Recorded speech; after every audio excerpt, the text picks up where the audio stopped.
go live. Well, Brett launched his Okay. boat today. Yes, I saw the pictures. And no problems. So, Good, so tomorrow we get to go in the boat. great. Hope the weather cooperates. It's supposed to be hot Supposed to. Yeah, it's supposed to rain later in the day. later. Who cares? Maybe. about later? Later, we don't care. Okay. I'm assigned to work at the Red Cross tomorrow afternoon. I bet it'll be pouring when I come out. I go in the sunshine and come out in the rain. It's happened a few times. Mm-hmm. Yeah, it's Binghamton, but you never know. Yeah. You don't like the weather? Wait a minute. I We'll say go to it, the I next wouldn't town. know. It may not, it may be different. That's right. Yeah, true. That's Binghamton. Yeah. Actually, this year it's the country. True. My cousin in California was complaining about how hot it is. I mean, it's been over 120 Wow. where they are. And they've sold that house. His sister is staying there, but he and his wife are moving to Salt Lake City, which had over 100 degrees temperature today. I left. I don't know if Salt Lake But he City, spent many years in Wisconsin, so he can't. yeah. Does Salt Lake City have the fires like Northern California? California. No, but they're getting the smoke. Yeah. You know, the whole. Yeah, I have several friends who are out in the area where they're Right. not in the fire zone, but they're getting the ash and they're getting the bad air. Yeah. Mhm. Susan was talking about yesterday. That, Yeah, we asked her. yeah. Yeah. Hi, Lainey, you're muted.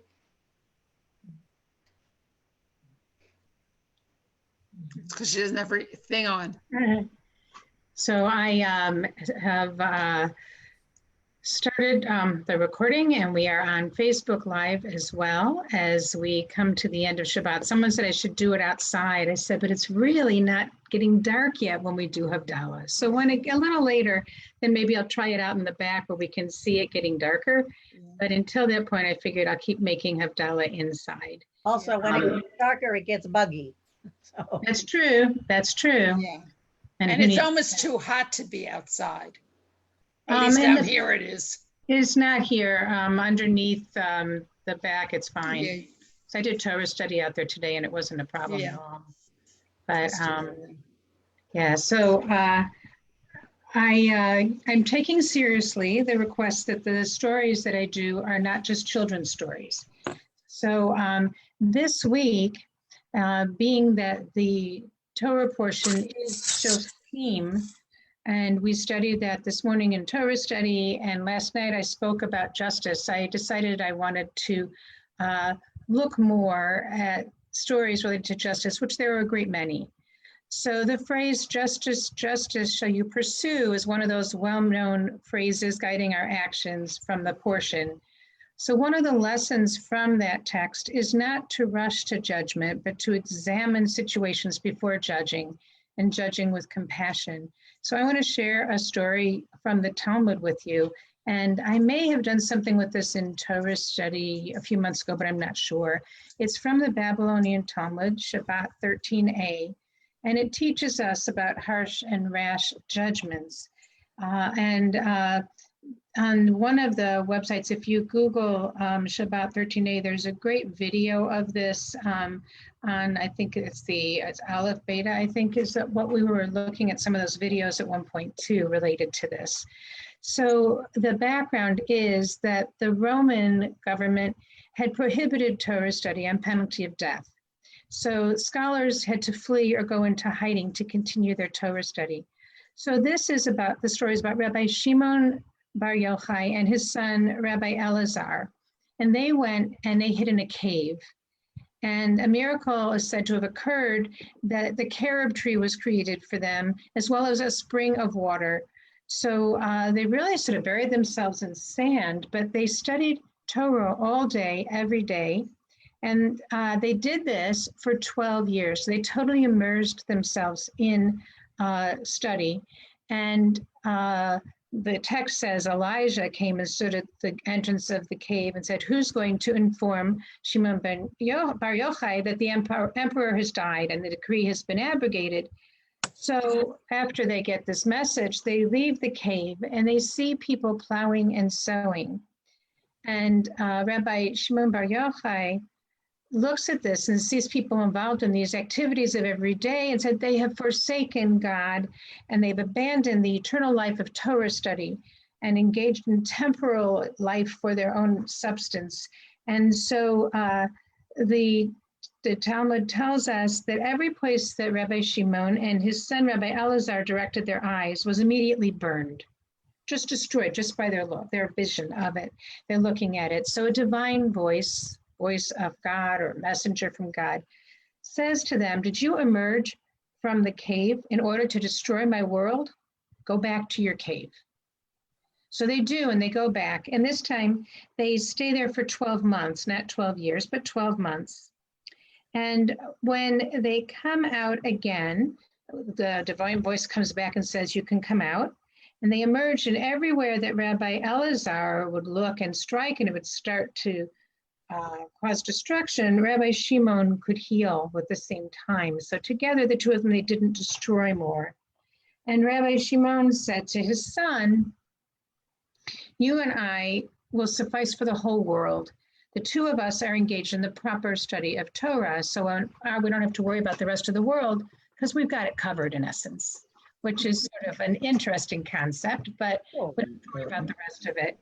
So as the story in the Talmud continues, sun's about to set for Shabbat, and they see an elderly man holding 2 bundles of myrtle branches and running, and it's at twilight right before Shabbat. And they asked, why do you have these?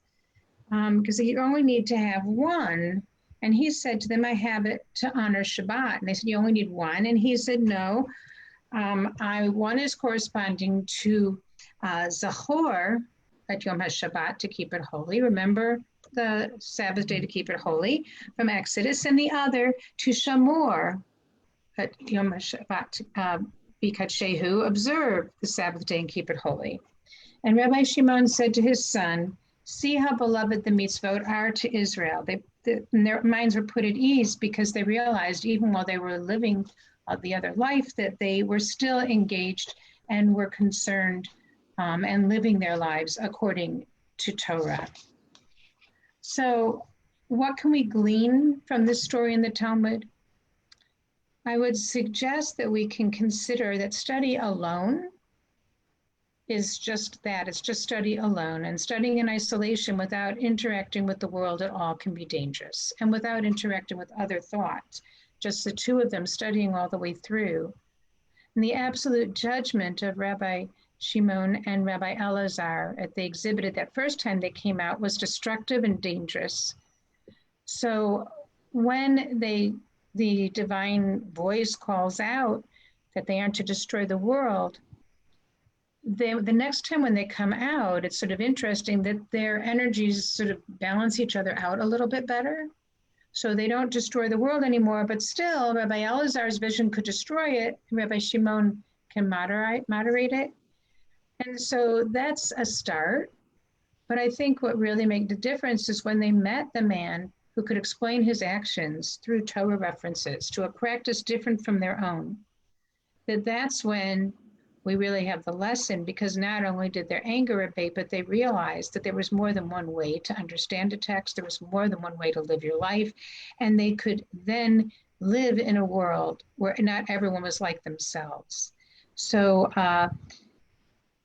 it seemed to me that this, going back to justice shall you pursue, is that they were rash in their judgment and they only saw things with blinders. And so it really took being able to see the world more differently and be willing to interact with the world and interact with others. It's when we then have that judgment tempered with human life, with compassion.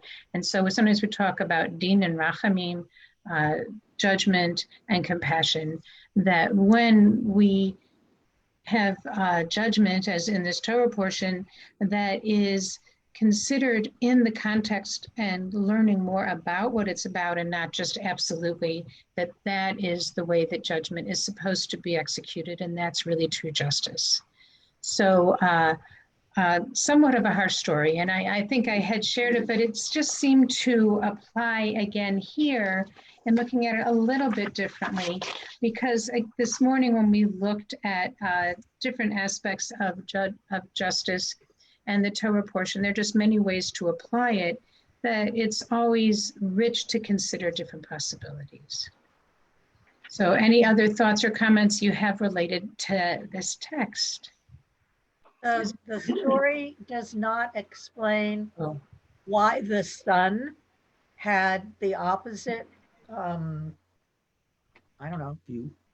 No, he could heal what the father was burning. No, it was actually The the other way father around. healed what the son was burning, which is sort Other of way around. interesting. If we Okay. think about maybe there's something with the life, living a life and having more wisdom with the experience of the years, that maybe that's why I was thinking, maybe that's why his anger was tempered sooner, and he wasn't as judgmental and thinking, my standard is the way everyone has to live. But remember, 12 years, they were in isolation from the whole world. They didn't know what anything else was going on out there. And then they come out and see a world so different from what had been 12 years before. How do you respond to that? And so the first thing is, it's got to be wrong, right? Everything about it. I think about some of the people when we said, well, we're going to have services on Zoom. I said, Zoom? What's Zoom? There's no way I can be on that.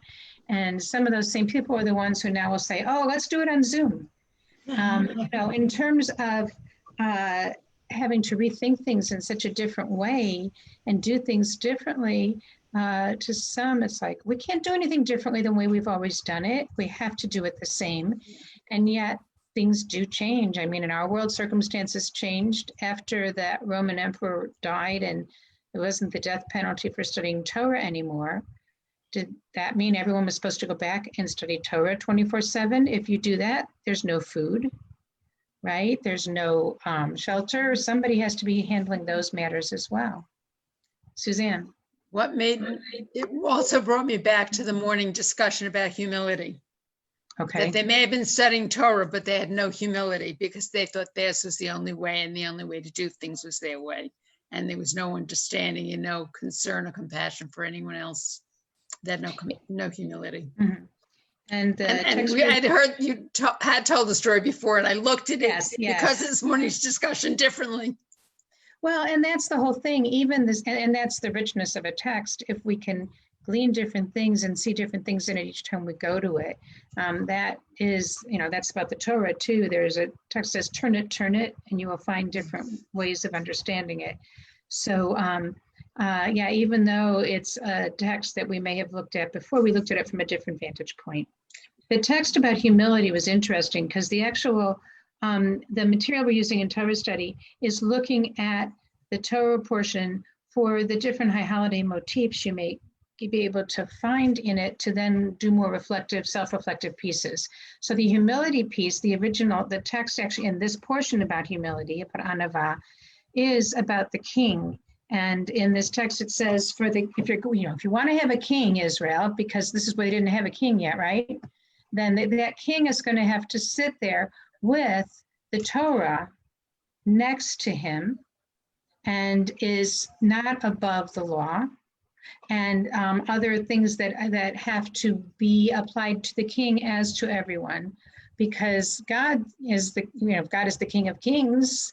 Then why do we need anybody else? But the Israelite people want to have a king, and if you want a king, then you get an inhuman, an imperfect human being, and with that there are strict standards. And in there, it was the word about humility, and anava is there, and so if we think about it from that regard, Rabbi Shimon Bar Yochai and his son, in their world, that the experience they had was so powerful of studying how they understood Torah that there was no room for anyone else in their world. So they get sent back to the cave because they're going to destroy the whole world by trying to have everything be in that realm that they are in. So I think, yeah, the anava for that could be interesting too.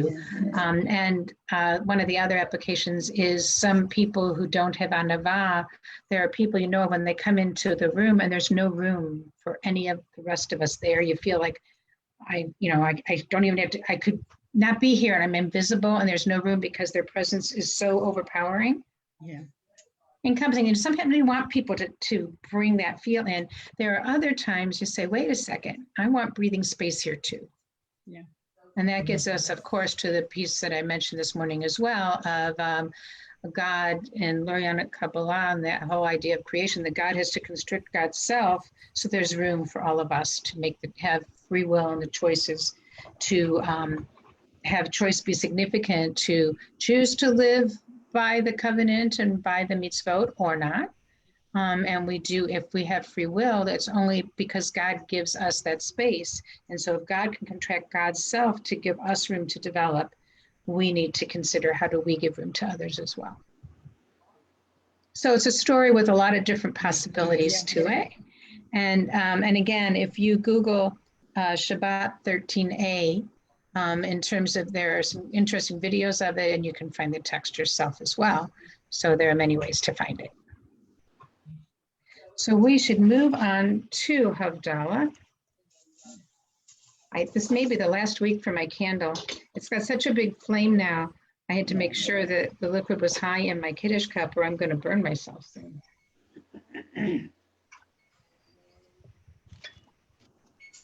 And let me put the text of the all of the blessings and everything in the chat box. I wait to do that till everybody's here, or else you would not be able to see it. And I learned that the hard way.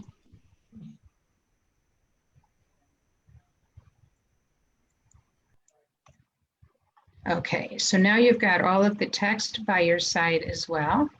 And I'm going to have you mute at this point, and then I will unmute you a little bit later when we get to Shavuot Tov.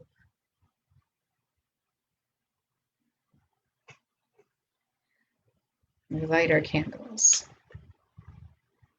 Maybe. Try the other hand.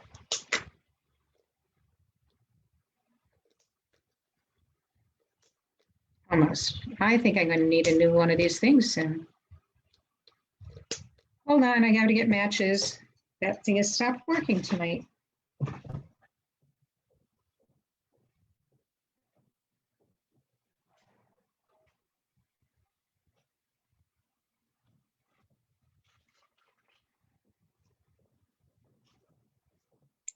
Laney, your flame looks dangerous.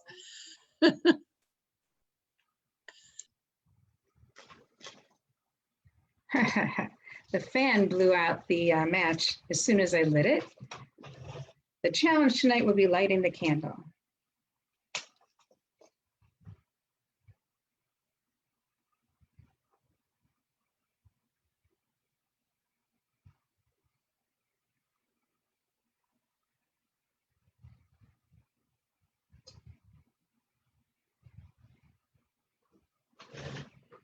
Okay.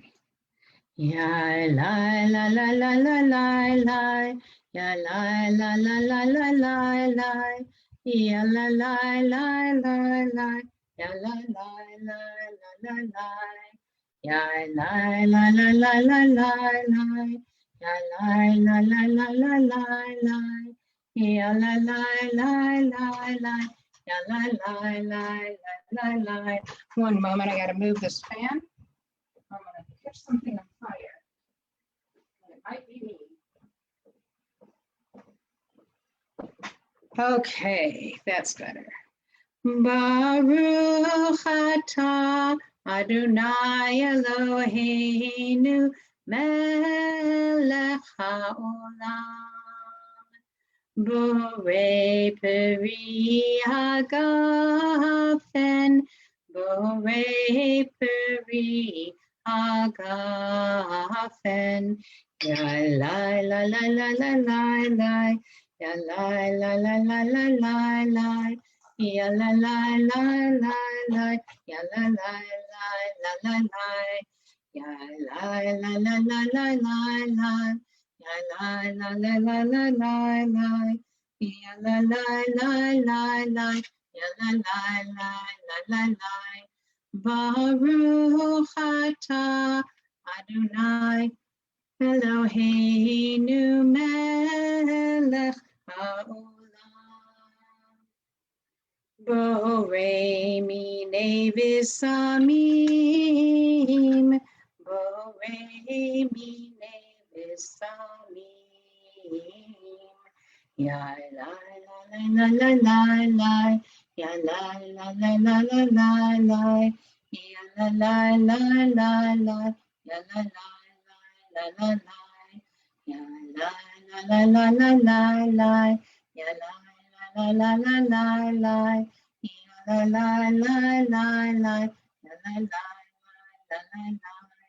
Baruch atah Adonai Eloheinu melech haolam. Borei meorei ha'esh, borei meorei ha'esh. Ya la la la la la la la, la la la la la la la, ya la la la la la, ya la la la la la, ya la la la la la la, ya la la la la la la, ya la la la la la, ya la la la la la. Baruch atah Adonai Eloheinu melech haolam. Hamavdil ben kodesh l'chol, ben or lechoshech, ben yom hashvi'i l'sheshet yemei hamaseh. Baruch atah Adonai Hamavdil ben kodesh l'chol. Take a sip of our wine or juice. And we can hope to be able to savor all of the, people were saying what a beautiful day it was today, the beauty, the peacefulness, the reverence, the sanctity of Shabbat as we move into the rest of the week and we put our candles out in our wine or juice.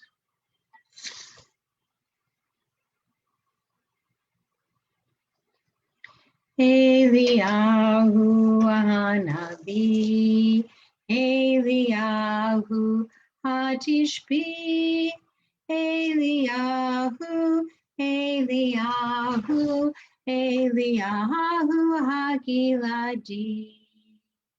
Bimheira v'hamenu yavo eleinu. Imashiach ben David, Imashiach ben David, Eliyahu Hanavi, Eliyahu Hatishbi, Eliyahu, Eliyahu, Eliyahu HaGiladi.